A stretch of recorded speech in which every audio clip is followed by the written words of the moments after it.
Marcos Jr. nanguna sa deklarasyon nga insurgency-free na ang Misamis Occidental. Ania ang kumplitong detalye.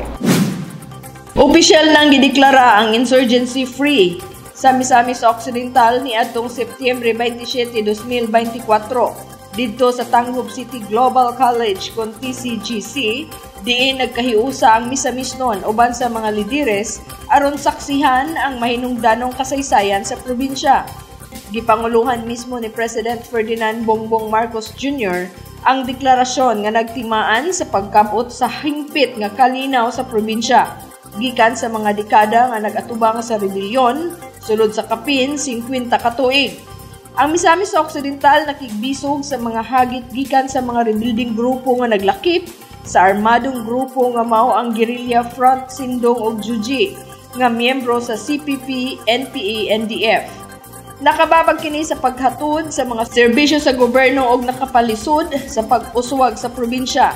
Apan pinaagi sa mga operasyon sa militar ug mga inisyatiba sa lokal nga gobyerno, lakip na ang mga programa nga nag-agni sa mga rebuilding grupo sa pag-surrender ug sa mga insentibo nga gihatag ngadto kanila mao'y hinungdan sa pagkapukan sa grupo niadtong Disyembre 2023. Si Governor Henry S. Waminal usa sa naningkamot aron makaabot ang kalinaw ug iyang gipaabot ang iyang pagpasalamat sa tanan nga nagtrabaho uban kaniya aron mahatagan og katumanan.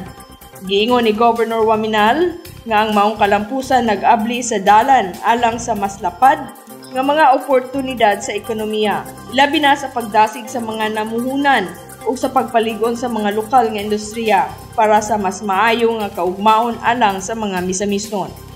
Karon ang Misamis Occidental nagbarug na nga usa ka probinsya nga adunay kalinaw ug ang mga residente makatagamtam na sa benepisyo sa pag-uswag ug para sa hamugaway nga kinabuhi.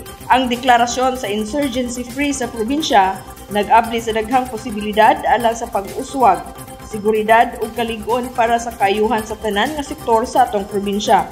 Kini usa ka bag-ong chapter alang sa Misamis Occidental, din ang kalinaw nagdala sa pag-uswag. Samtang gidayeg ug gipasalamatan ni Presidente Marcos ang mga lideres, ilabi na ni Governor Waminal sa paningkamot uban sa katawhan sa probinsya. Sumala pa sa presidente nga ang maong kalampusan dili lang alang sa Misamis Occidental apan alang kini sa tibok nasod.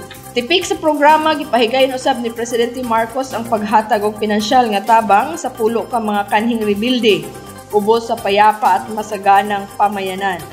Pamana Program. Ang pinansyal nga tabang gidisenyo aron sa pagtabang sa mga kanhing rebuilding nga nakasulod pag-usab sa katilingban ug magsugod og bag-o. Dugang pausab ni Governor Waminal nga kini mao lamang ang sinugdanan sa pagbiyahe sa Misamis Occidental padulong sa usa ka mas maayo ug mas maalam nga kaugmaon. Kung adunay panagtinabangay tali sa nasyonal nga gobyerno ug sa lokal nga pangagamhanan ug sa komunidad, na masiguro ang kahiusahan adunay kalinaw ug pag-uswag. Si Gobernador Waminal naglaom nga ang probinsya mas makadani pa ug daghan pang mga mamuhunan ug mga turista nga magpalig-on sa lokal nga mga industriya ug maghatag gahom sa mga tawo sa Misamis Occidental tungod sa pag-angkon sa insurgency-free.